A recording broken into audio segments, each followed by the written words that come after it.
and the right model for healthcare. I think that was the most important learning for us, that almost everyone everywhere in the world designs healthcare with either the provider at the center, the doctor or the hospital, or the insurance company at the center. Nobody designs it with the patient at the center.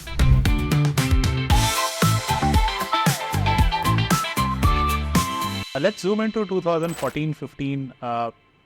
So you said that Tata, what now we know as 1mg, it started as a pilot within the larger business. What was the initial thesis behind starting it? And at what point of time you realized that it could be so big so as to warrant your entire time?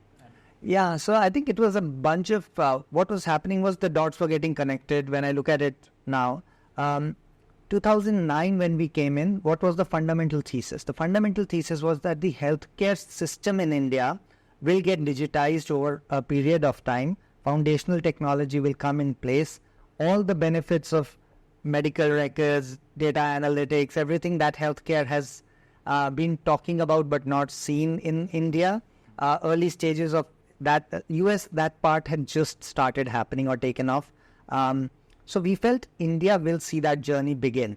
And once that happens, the only thing was, our hypothesis was that that journey will begin by digitizing the doctor's clinic. And once we have a software in the doctor's clinic, all that data will start flowing and we'll do all the wonderful things from there, blah, blah. There's a big plan around it. Now, when we realized that, okay, the Indian market per se is actually and the right model for healthcare. I think that was the most important learning for us, that almost everyone everywhere in the world designs healthcare with either the provider at the center, the doctor or the hospital, or the insurance company at the center. Nobody designs it with the patient at the center. And in the Indian context, healthcare was becoming more and more that way, consumer-centric, patient-centric retail, because the payer was the patient. And the journey that the patient was going through, there was a massive transformation happening from a situation where they would go without any context. Now patients were going all over Google, trying to read about what's going on. The trust deficit with the system was going up. So patients were researching more and more, and actually doctors were getting annoyed also that everyone comes as a Google doctor. But the reality was there was a genuine pain that the patients were facing. And we felt that consumer healthcare is going to be the future. Our patient-centric healthcare is going to be the future. So just coming back to this, digitization was going to happen. All the data analytics and all that should have happened. Our model moved to direct-to-consumer with health cart, starting with broader consumer health products, nutrition supplements, baby products, bunch of categories we had. Then came Health Cart Plus, which actually also came from, which was a byproduct of Health Chakra, in the sense that during Health Chakra, we created what was the first digital database of medicines in the country. So we digitized, people sat, data entry, all medicines, all salts, how to use, how not to use, what prices, substitutes, generics. We made that full database to aid the doctor. Oh, that was done during the digital Chakra time. 2009, 2010, the doctors never used it.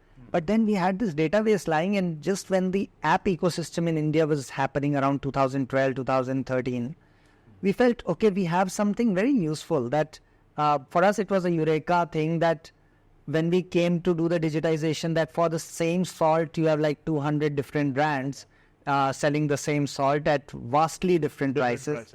And to me it was an indication that the market was not working in healthcare. It was a broken market. If you look at the US, there's a brand, and then the retailer, a CVS or a Walgreens will have their generic. Indian market, 200 brands, all trying to sell the same generic and vastly different prices. And in many cases, the multinational pharma brands are priced way lower than the Indian brands, which may be market leaders. So there's no necessarily a quality and price kind of a comparison. But for patients, there was an awareness gap. They just did not know that, okay, this medicine from this company is same as this medicine from another company. And on their chronic medication, you could save 40-50% easy. On any medicine, if you look up on 1mg, you'll find a brand you can trust and you can save 40-50%. So we thought, okay, let's at least put it out there, put out an app that creates awareness. We put it out. That was around the time the Satyamel Jayate episode also happened with Amir Khan. Yeah. Suddenly it was like a great combination of things coming together, and this app became India's largest health app almost overnight. Over 3 days, HealthCart had at that time around 25,000 downloads, probably early stages. Practo was further lower. And this thing, in one day we had 300,000 downloads. So then what we saw was in 2014 around 1.5 million downloads when HealthCart was at 50,000. Other players were 30, 20, 40,000. This was 1.5 million downloads with not a single penny spent on marketing. This was mostly to consume the content. Pure content. And we're like, okay, something is going on. This ecosystem is responding well. People are looking for this information and they are trusting the information, us as the source.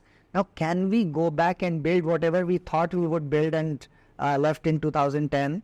Can we come back to it, which is digitize this ecosystem now with the patient at the center?